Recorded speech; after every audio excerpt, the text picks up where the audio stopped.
बिस्मिल्लाहिर्रहमानिर्रहीम। अस्सलाम वालेकुम स्टूडेंट्स, उम्मीद करता हूँ आप सब खैरियत से होंगे। तो आज हमारा जो टॉपिक ऑफ डिस्कशन है वो है बेसिकली हाइब्रिडाइजेशन ट्रिक से रिलेटेड। तो इससे प्रीवियस लेक्चर में हमने हाइब्रिडाइजेशन ट्रिक पार्ट 1 में हमने क्या देखा था बेटा कि ऑर्गेनिक कंपाउंड्स के अंदर कार्बन की हाइब्रिडाइजेशन हमने किस तरह फाइंड आउट करनी है। अब ये वाला जो हमारा लेक्चर है ना, इसमें हम जो हाइब्रिडाइजेशन ट्रिक इस्तेमाल करेंगे ना, उस ट्रिक की मदद से आपको चाहे वो कोई भी कंपाउंड दे दे, चाहे वो न्यूट्रल हो, चाहे वो ऑर्गेनिक हो, चाहे वो आपके पास आयंस की शक्ल में हो, तो उस ट्रिक की मदद से आप उसके अंदर इजीली हाइब्रिडाइजेशन फाइंड आउट कर सकते हैं। तो सबसे पहले हम स्टार्ट में देखते हैं वो ट्रिक है क्या। X is equal to valence electron in central atom. Valence electron कहते हैं किसी भी एटम के आखिरी शेल के जो टोटल नंबर ऑफ इलेक्ट्रॉन होते हैं बेटा, उसको हम कहते हैं valence electron. Valence electron in central atom plus monovalent surrounding atom. हमने इसमें क्या लेने बेटा, ऐड करने हैं मोनोवैलेंट सराउंडिंग एटम। अब ये मोनोवैलेंट सराउंडिंग एटम कौन से होते हैं वो भी हम इसमें देखेंगे, और हमें कैसे पता चलेगा कि किसी भी गिवन कंपाउंड के अंदर कौन सा हमने एटम सेंट्रल एटम सेलेक्ट करना है, उसको भी बेटा हम देखेंगे। और आगे लिखा है बेटा प्लस माइनस चार्ज, कि अगर आपके पास कोई भी जो उन्होंने चार्ज की शक्ल में कोई आयन आपको दे दिया, मिसाल के तौर पर जिस एग्जांपल में लिखा हुआ है सल्फेट आयन, तो आयन की शक्ल में जब वो आपसे किसी सेंट्रल एटम की क्या पूछेगा, हाइब्रिडाइजेशन पूछेगा, तो उसको भी हम देखेंगे किस तरह हमने इसको फाइंड आउट करना है। डिवाइडेड बाई 2, इनको मिलाकर अगर आपके पास ये जो x है ना बेटा, ये जो x लिखा हुआ है ये रिप्रेजेंट कर रहा है बेटा हाइब्रिडाइजेशन को। अगर आपके पास आंसर आ जाए 2 तो उसकी हाइब्रिडाइजेशन होगी sp, 3 होगी तो उसका आंसर क्या होगा बेटा sp2। इसी सीक्वेंस के हिसाब से हमने इसमें देखना है बेटा d3sp3 हाइब्रिडाइजेशन तक। ये आपके सामने x की वैल्यूज़ लिखी हुई हैं बेटा।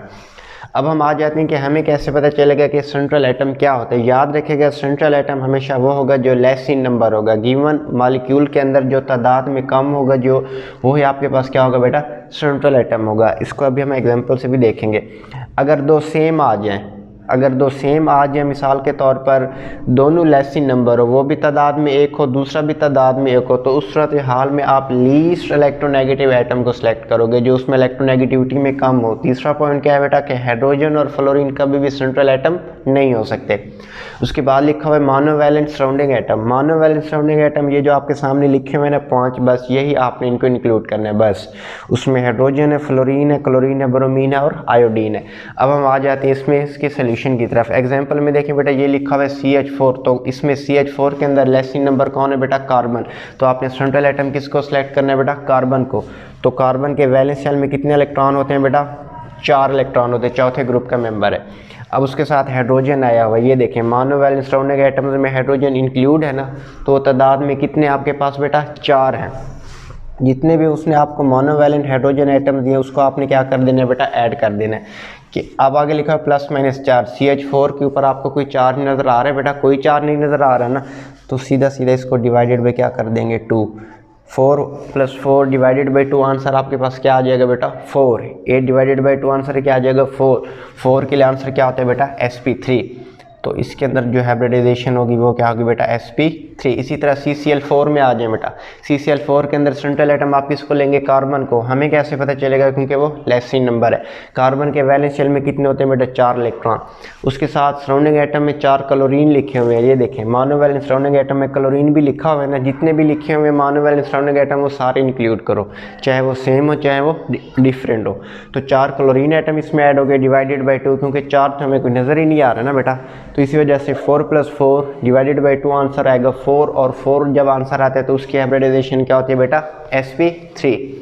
तो इस तरह इसके अंदर भी हाइब्रिडाइजेशन क्या हो जाएगी बेटा, sp3। उसके बाद बेटा CHCl3, क्या लिखा हुआ है बेटा, CHCl3, जिसको आप क्लोरोफॉर्म भी कहते हो। अब इसमें देखें बेटा कंपटीशन पैदा हो गया, कार्बन भी तादाद में एक है और हाइड्रोजन भी तादाद में एक है। तो हमें कैसे पता चलेगा हमने इसमें किस चीज़ को सिलेक्ट करना है, सेंट्रल एटम। ये देखें ये इधर लिखा हुआ है, हाइड्रोजन और फ्लोरीन कभी भी सेंट्रल एटम नहीं हो सकते। तो इसमें जो हाइड्रोजन लिखा हुआ है ना, इसको आपने सेंट्रल एटम नहीं लेना। तो सेंट्रल एटम आप किस चीज़ को लोगे बेटा, कार्बन को लोगे। तो कार्बन के आखिरी शेल में कितने इलेक्ट्रॉन होते हैं बेटा, 4 इलेक्ट्रॉन, वो हमने इधर ऐड कर लिए।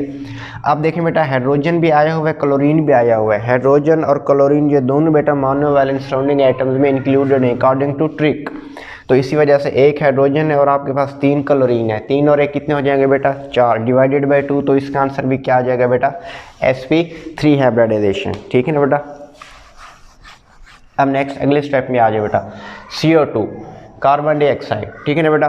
तो कार्बन और ऑक्सीजन में आपके पास सेंट्रल एटम कौन होगा बेटा? तो कार्बन और ऑक्सीजन में बेटा आपके पास जो लेसिन नंबर है वो है कार्बन, तो वही आपके पास क्या होगा बेटा?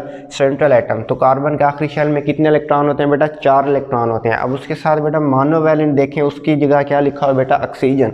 अब मोनोवैलेंट सराउंडिंग एटम में कहीं भी आपको ऑक्सीजन नज़र नहीं आ रहा, तो इसका मतलब हमने ऑक्सीजन को इंक्लूड नहीं करना। तो हमारे पास टोटल कितने होंगे बेटा? वैलेंस इलेक्ट्रॉन सेंट्रल एटम में 4 हो गए।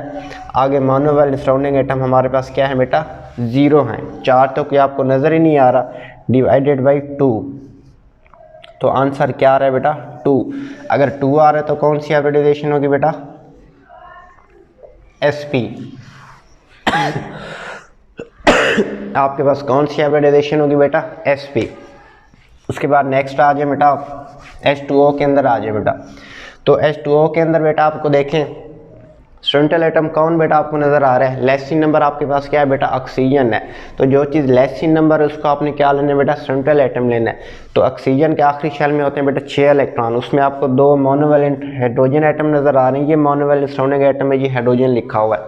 तो ऑक्सीजन के आखिरी शेल में हो गए 6 इलेक्ट्रॉन, 2 हाइड्रोजन हो गए, 6 और 2 कितने हो गए बेटा? 8 डिवाइडेड बाई 2, क्योंकि 4 तो कोई है नहीं, तो 8 डिवाइडेड बाई 2 आंसर कितना आ गया बेटा? 4। तो इसमें भी ऑक्सीजन की जो हाइब्रिडाइजेशन होगी वो क्या होगी बेटा? sp3।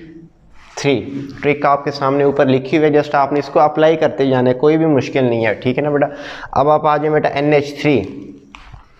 अब बेटा देखें NH3, इसमें देखें बेटा नाइट्रोजन और हाइड्रोजन, इसमें सेंट्रल एटम कौन होगा बेटा? इसमें सेंट्रल एटम आपके पास क्या होगा बेटा? नाइट्रोजन। अच्छा बेटा, अब आपके पास क्या आ गया बेटा? अमोनिया। अमोनिया के अंदर देखें बेटा आपके पास सेंट्रल एटम कौन होगा बेटा? नाइट्रोजन। तो नाइट्रोजन के आखिरी शेल में कितने इलेक्ट्रॉन होते हैं बेटा? 5 इलेक्ट्रॉन होते हैं। तो उसके साथ देखें बेटा 3 हाइड्रोजन लिखे हुए हैं, ये देखें हाइड्रोजन मोनोवैलेंट सराउंडिंग एटम में इंक्लूडेड है ना बेटा। तो 5 इसके इलेक्ट्रॉन हो गए और 3 हमारे पास हो गए बेटा हाइड्रोजन। 5 + 3 कितना हो गया बेटा? 8। 8 डिवाइडेड बाई 4 आंसर क्या आ जाएगा बेटा आपके पास? sp3। तो अमोनिया के अंदर कौन सी हाइब्रिडाइजेशन होगी बेटा? sp3, ठीक है बेटा। उसके बाद आ जाए बेटा आप हाइड्रोजन सल्फाइड में, इसमें लेसिन नंबर कौन है बेटा? सल्फर। जो लेसिन नंबर होगा वही आपके पास क्या होगा बेटा? Central atom. तो सल्फर के आखिरी शेल में कितने इलेक्ट्रॉन होते हैं बेटा? 6 इलेक्ट्रॉन। 2 आपके पास क्या है बेटा? हाइड्रोजन, और ये दोनों आपके पास क्या है बेटा? मोनोवैलेंट। 6 ये हो गया बेटा, और 2 मोनोवैलेंट आपके पास क्या हो गया बेटा? हाइड्रोजन। इस ट्रिक के अकॉर्डिंग 6 और 2 कितने हो जाएंगे बेटा आपके पास? 8। 8 को 2 से डिवाइड करेंगे तो आंसर क्या आ जाएगा बेटा? 4, क्योंकि ये मोनोवैलेंट सराउंडिंग एटम में लिखा हुआ है बेटा। इसके साथ ये कितने हाइड्रोजन है? 2 हाइड्रोजन। तो H2S के अंदर कितनी कौन सी हाइब्रिडाइजेशन होगी बेटा? sp3।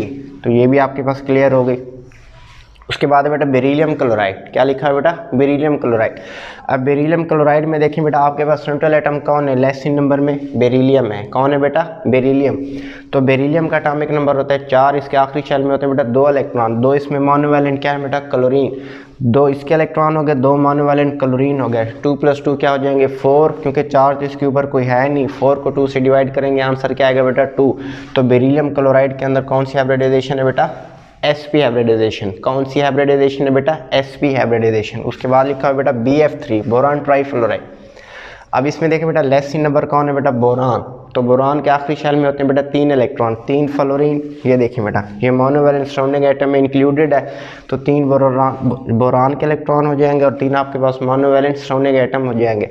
तो 3 + 3 आंसर क्या आ जाएगा बेटा? 6। 6 डिवाइडेड बाई 2 आंसर आएगा 3। तो इसके अंदर कौन सी हाइब्रिडाइजेशन होगी बेटा? BF3 के अंदर sp2 हाइब्रिडाइजेशन। BF3 BH3 दोनों में सेम है बेटा हाइब्रिडाइजेशन, ठीक है बेटा। यानी 3 ये हो गया, 3 ये हो जाएगा 6, तो उसमें आंसर आएगा 3। तो उसके लिए हाइब्रिडाइजेशन कौन होगी बेटा? sp2। उसके बाद अब आप आ जाए बेटा चार्ज स्पीशीज़ के अंदर, इस तरह ये लिखा है बेटा सल्फेट आयंस। अब सल्फेट आयन में देखें बेटा SO4 -2। अब इसके देखें लेसिन नंबर कौन है बेटा? सल्फर। सल्फर के आखिरी शेल में कितने इलेक्ट्रॉन होते हैं बेटा? 6 इलेक्ट्रॉन। ऑक्सीजन देखें मोनोवैलेंट सराउंडिंग एटम में कहीं भी आपको नज़र नहीं आ रहा, तो इसकी जगह आंसर क्या लिखेंगे बेटा? 0। अब जो भी उस चीज़ के अंदर चार्ज लिखा हुआ है ना बेटा, आपने इस ट्रिक के अंदर उस चार्ज की अपोजिट वैल्यू लेनी है। दोबारा सुनिए इस चीज़ को बेटा, जो भी उसमें आपके पास जो मॉलिक्यूल गिवन है, जो चार्ज मॉलिक्यूल गिवन है, जो आयन गिवन है बेटा, इस तरह सल्फेट आयन है, इसके अंदर आपके पास चार्ज क्या नज़र आ रहा है बेटा? -2। तो ट्रिक के अंदर उस चार्ज की अपोजिट वैल्यू आपने लेनी है, यानी अगर इधर -3 लिखा हुआ है तो ट्रिक के अंदर आप क्या लिखोगे, +2। अगर फर्ज करें इधर +2 लिखा होता तो आप क्या लिखते, -2, यानी आपने उस चार्ज की अपोजिट वैल्यू लेनी है, डिवाइडेड बाई 2। तो आंसर क्या आ रहा है बेटा, 6 + 2 8, डिवाइडेड बाई 2 4, तो उसके लिए आंसर क्या होगा बेटा, sp3। तो सल्फेट आयन के अंदर कौन सी हाइब्रिडाइजेशन है बेटा, sp3। अब आप आ जाए बेटा इसी तरह कार्बोनेट के अंदर, सेंट्रल एटम कौन है बेटा, कार्बन, आखिरी शेल में कितने इलेक्ट्रॉन होते हैं, 4 इलेक्ट्रॉन। ऑक्सीजन डाईवैलेंट है, ये मोनोवैलेंट में तो नहीं लिखा हुआ ना, तो इस वजह से इसको आपने इंक्लूड नहीं करना।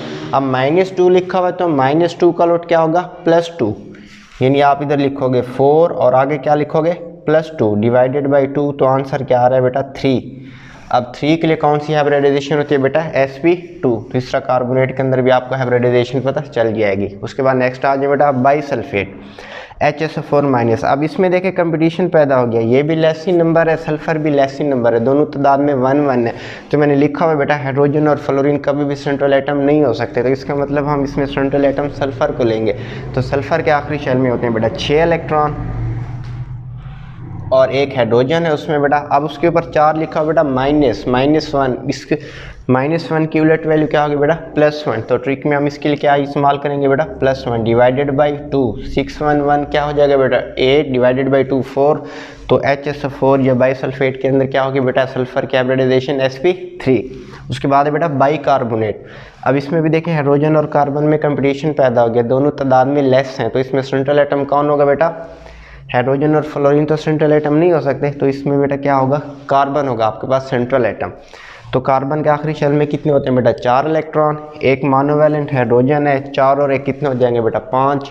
-1 का उलट क्या हो जाएगा बेटा, +1, 5 और वो +1 ऐड हो जाएगा, तो आंसर क्या होगा बेटा, 6 divided by 2, 6 divided by 2, answer क्या आता है बेटा, 3। तो इसके अंदर कौन सी हाइब्रिडाइजेशन होगी बेटा, sp2। होपफुली आपको ये ट्रिक समझ आ रही होगी बेटा।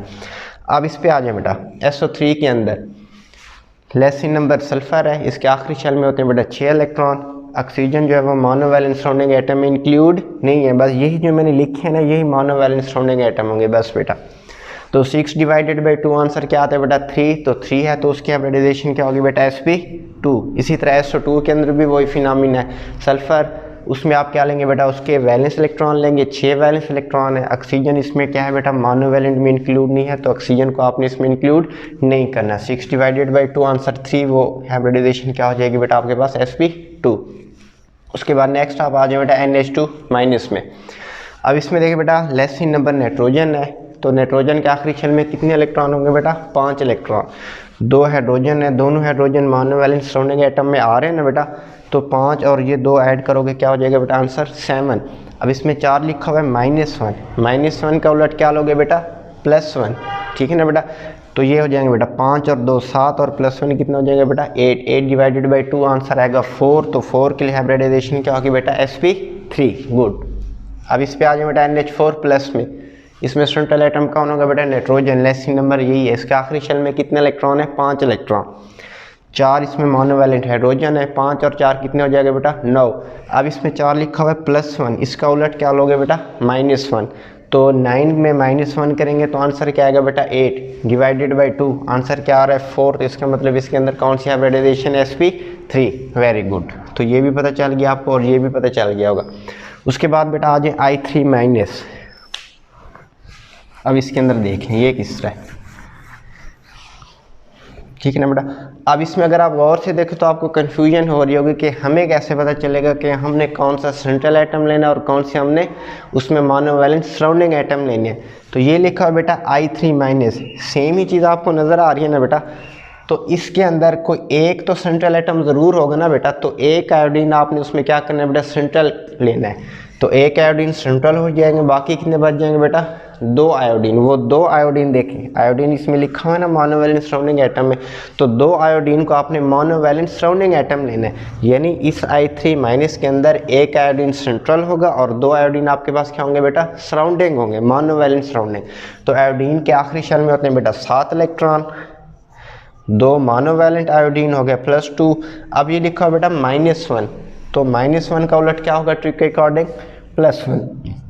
डिवाइडेड बाई 2, 7 2 9, 9 का 1 10, 10 डिवाइडेड बाई 2 क्या हो जाएगा बेटा 5। ये देखना 7 और 2 9, 9 और 1 10, 10 को 2 पे डिवाइड करेंगे आंसर क्या आएगा 5। तो 5 के लिए हाइब्रिडाइजेशन क्या होती है बेटा DsP3। कौन सी हाइब्रिडाइजेशन होगी DsP3। PCl3 में आ जाए बेटा फास्फोरस के आखिरी शेल में होते हैं 5 इलेक्ट्रॉन मोनोवैलेंट, उसके बाद 3 क्लोरीन है बेटा। 5 और 3 कितने हो जाएंगे बेटा 8, 8 को 2 से डिवाइड करेंगे आंसर आएगा 4। तो इसके अंदर जो हाइब्रिडाइजेशन होगी वो क्या होगी बेटा sp3। उसके बाद है बेटा PCl5, क्या लिखा हुआ है बेटा PCl5 फास्फोरस, उसके आखिरी शेल में होते हैं बेटा 5 इलेक्ट्रॉन, 5 क्लोरीन मोनोवैलेंट, 5 + 5 क्या हो जाएगा बेटा 10 डिवाइडेड बाई 2 आंसर आएगा 5 के लिए क्या होता है बेटा DsP3। यानी PCl5 और I3- दोनों की हाइब्रिडाइजेशन सेम होगी। उसके बाद आप नाइट्रिक एसिड में HNO3। अब देखें कंपटीशन पैदा हो गया, हाइड्रोजन भी तादाद में एक है, नाइट्रोजन भी तादाद में एक है, तो हाइड्रोजन और फ्लोरीन कभी भी सेंट्रल एटम नहीं हो सकते। हम सारा इस ट्रिक के अकॉर्डिंग चल रहे हैं बेटा। तो HNO3 के अंदर आप किस चीज़ को लेंगे बेटा सेंट्रल एटम में नाइट्रोजन को, उसके आखिरी शेल में होते हैं 5 इलेक्ट्रॉन, एक उस पर क्या आ गया बेटा हाइड्रोजन। ये मोनोवैलेंट सराउंडिंग एटम में सिर्फ एक हाइड्रोजन लिखा हुआ है। 5 + 1 क्या हो जाएगा बेटा 6। ऑक्सीजन को इंक्लूड नहीं करना क्योंकि वो इसके अंदर नहीं लिखा हुआ, वो डाईवैलेंट है। 5 + 1 6, 6 डिवाइडेड बाई 2 3। तो 3 के लिए जो ट्रिक का आंसर आ रहा है वो क्या आ रहा है बेटा sp2। तो HNO3 के अंदर जो नाइट्रोजन के हाइब्रिडाइजेशन है वो क्या है बेटा sp2। उसके बाद नेक्स्ट आ जाए बेटा H2SO4 सल्फ्यूरिक एसिड। इसमें देखिए बेटा सेंट्रल एटम कौन है बेटा सल्फर। कौन है बेटा सल्फर। तो सल्फर के आखिरी शेल में होते हैं बेटा 6 इलेक्ट्रॉन, और आपके पास कितने मोनोवैलेंट हाइड्रोजन एटम है बेटा 2। 6 + 2 क्या हो जाएगा बेटा 8, 8 डिवाइडेड बाई 4 तो आंसर क्या आएगा sp3। ऑक्सीजन को क्यों नहीं इंक्लूड कर रहे क्योंकि वो मोनोवैलेंट सराउंडिंग एटम में नहीं आ रहा। उसके बाद बेटा स्टैनिक टेट्राक्लोराइड -2। अब इसको देख बेटा स्टैनिक के अंदर SN के अंदर आखिरी शेल में होते हैं बेटा 4 इलेक्ट्रॉन, 4 आपके पास क्या हो गया बेटा chlorine monovalent surrounding atom. 4 + 4 answer क्या आ जाएगा बेटा 8। अब -2 का उलट क्या हो जाएगा बेटा +2, 8 + 2 क्या हो जाएगा बेटा 10, 10 डिवाइडेड बाई 2 आंसर आएगा 5। तो 5 के लिए जो हाइब्रिडाइजेशन होती है वो क्या होती है बेटा DsP3। अब नेक्स्ट आ जाए बेटा I5-। अब इस पर देखें बेटा आपके पास 5 आयोडीन है, तो एक आयोडीन आपके पास क्या हो जाएगा बेटा सेंट्रल हो जाएगा। बाकी जो 4 आयोडीन है ना वो देखें वो मोनोवैलेंट सराउंडिंग एटम में लिखे हुए हैं ना, तो उन चारों आयोडीन को आपने बतौर मोनोवैलेंट लेना है। तो I5- में देखें बेटा I5-, एक आयोडीन उसके आखिरी शेल में होते हैं 7 इलेक्ट्रॉन, 4 उसके साथ जो आयोडीन है वो क्या हो जाएंगे बेटा मोनोवैलेंट सराउंडिंग एटम। अब ये लिखा हुआ है -1 तो इसका उलट 1 हो जाएगा बेटा +1 डिवाइडेड बाई 2। 7 + 4 क्या हो जाएगा 11, 11 + 1 क्या हो जाएगा बेटा 12, 12 डिवाइडेड बाई 2 6। तो 6 के लिए हाइब्रिडाइजेशन क्या होती है बेटा D2sp3। क्या हाइब्रिडाइजेशन होती है बेटा D2sp3। अब इस पर आ जाए बेटा SCF4। इस सिलीनियम के आखिरी शेल में होते हैं बेटा 6 इलेक्ट्रॉन, 4 आपके पास है बेटा फ्लोरीन। 6 + 4 क्या हो जाएंगे बेटा 10, 10 डिवाइडेड बाई 2 तो आंसर आएगा 5। और इसकी हाइब्रिडाइजेशन क्या हो जाएगी बेटा DsP3। ये सारा हम इस ट्रिक के अकॉर्डिंग कर रहे हैं बेटा। अब नेक्स्ट आ जाए बेटा ICl2-। अब आयोडीन और क्लोरीन में क्या होगा बेटा central atom less in number iodine, आखिरी शेल में कितने होंगे बेटा 7 इलेक्ट्रॉन। अब उसमें देखिए बेटा 2 क्लोरीन है ना इसमें मोनोवैलेंट, तो ये आप क्या लिख देंगे इधर 2 लिख देंगे। अब -1 लिखा हुआ है तो -1 का उलट क्या हो जाएगा बेटा +1। क्या हो जाएगा बेटा +1। 7 + 2 9 + 10, 10 डिवाइडेड बाई 2 5। तो आंसर क्या आ जाएगा बेटा DsP3। ये देखेंगे 7 और 2 कितने हो जाएंगे 9, 9 और इसमें ऐड करेंगे क्या हो जाएगा आंसर 10, 10 को 2 से डिवाइड करेंगे आंसर क्या आएगा बेटा 5। तो 5 के लिए आंसर क्या होता है बेटा DsP3। तो इसके लिए जो हाइब्रिडाइजेशन होगी वो क्या होगी बेटा DsP3। उसके बाद नेक्स्ट आ जाए बेटा IF4-। आयोडीन के आखिरी शेल में कितने होंगे बेटा 7 इलेक्ट्रॉन, 4 फ्लोरीन इसमें मोनोवैलेंट है बेटा, तो इसमें क्या हो जाएगा बेटा +4। -1 का उलट क्या होता है बेटा +1। तो इसके लिए आंसर क्या आ रहा है बेटा 7 + 4 11, 11 + 1 12, 12 डिवाइडेड बाई 2 आंसर क्या आ रहा है बेटा 6। तो इसके लिए हाइब्रिडाइजेशन क्या होगी बेटा D2sp3। क्या होगी D2sp3। अब आ जाए बेटा IF7। आयोडीन के आखिरी शेल में होते हैं 7 इलेक्ट्रॉन और इसमें 7 मोनोवैलेंट फ्लोरीन है। 7 + 7 क्या हो जाएगा बेटा 14, 14 डिवाइडेड बाई 2 तो इसके लिए आंसर क्या आ रहा है बेटा D3sp3। ये IF7 के अंदर बेटा हाइब्रिडाइजेशन है। उसके बाद है बेटा ZeF6। अब जीनान जो है ना बेटा ये आपके पास है नोबल गैस और इसके आखिरी शेल में होते हैं 8 इलेक्ट्रॉन। तो 8 इलेक्ट्रॉन ये हो गया, 6 इसके पास मोनोवैलेंट फ्लोरीन है, 8 + 6 क्या हो जाएगा बेटा 14, 14 डिवाइडेड बाई 2 आंसर आ रहा है 7। तो इसकी हाइब्रिडाइजेशन क्या होगी बेटा D3sp3, क्योंकि कोई चार्ज है ही नहीं, हम उसमें क्या करें ऐड करें। अब उसके बाद आ जाए बेटा IF6 माइनस में, तो इसमें सेंट्रल एटम कौन होगा बेटा आयोडीन। आयोडीन के आखिरी शेल में होते हैं 7 इलेक्ट्रॉन, 6 इसमें फ्लोरीन है बेटा। तो मोनोवैलेंट 7 + 6 क्या हो जाएगा 13, -1 का उलट क्या हो जाएगा बेटा +1। तो आंसर आ जाएगा बेटा 14, 14 डिवाइडेड बाई 2 आंसर क्या आ जाएगा बेटा 7। और उसके लिए जो हाइब्रिडाइजेशन होती है वो क्या होती है बेटा D3sp3। उसके बाद देखिए बेटा IF5 चाहे वो लिखा हो IBr5, आयोडीन उसके आखिरी शेल में होते हैं 7 इलेक्ट्रॉन, 5 उसमें फ्लोरीन मोनोवैलेंट ले लें, 7 और 5 कितना हो जाएगा बेटा 12, 12 को 2 से डिवाइड करें आंसर आएगा 6। और वो क्या होती है बेटा D2sp3 हाइब्रिडाइजेशन। इसी तरह IBr5 में भी क्या होगी बेटा D2sp3 हाइब्रिडाइजेशन। अब आप इस पे आ जाए बेटा ZeF5+। अब जीनान नोबल गैस है, नोबल गैस के आखिरी शेल में कितने इलेक्ट्रॉन होते हैं बेटा 8 इलेक्ट्रॉन होते हैं। इसमें हीलियम को आपने नहीं लेना, हीलियम में होते हैं 2 इलेक्ट्रॉन। बाकी जितनी भी नोबल गैसेस है उनके आखिरी शेल में क्या होते हैं बेटा 8 इलेक्ट्रॉन। तो जीनान के आखिरी शेल में होंगे 8 इलेक्ट्रॉन, 5 फ्लोरीन मोनोवैलेंट है, 8 और 5 उसमें ऐड करेंगे 13। अब इसमें लिखा हुआ बेटा +1, +1 का उलट क्या हो जाएगा -1, 13 - 1 क्या हो जाएगा बेटा 12 डिवाइडेड बाई 2। तो आंसर आ रहा है 6 बेटा। तो इसकी हाइब्रिडाइजेशन क्या होगी D2sp3। क्या हाइब्रिडाइजेशन होगी बेटा D2sp3। उसके बाद लास्ट एग्जांपल देखें बेटा ZeF6, जीनान नोबल गैस है, आखिरी शेल में होंगे 8 इलेक्ट्रॉन, 6 फ्लोरीन इसमें मोनोवैलेंट ऐड करेंगे तो क्या आंसर आएगा बेटा 14, 14 डिवाइडेड बाई 2 आंसर क्या आ रहा है बेटा 7। और उसके लिए जो हाइब्रिडाइजेशन होती है वो क्या होती है बेटा D3sp3। तो इस तरह अब आपने बेटा इन एग्जांपल्स की मदद से इस ट्रिक को आसानी से समझ लिया होगा कि कैसे हमने किसी भी कंपाउंड के अंदर हाइब्रिडाइजेशन को फाइंड आउट करना है। तो इस ट्रिक के अकॉर्डिंग अगर आंसर 2 आ जाएगा तो हाइब्रिडाइजेशन sp3 आ जाएगा। तो sp2 इस तरह जब आप मूव ऑन करते जाएंगे तो हाइब्रिडाइजेशन एंड पे कहाँ एंड हो रही है बेटा D3sp3 पे।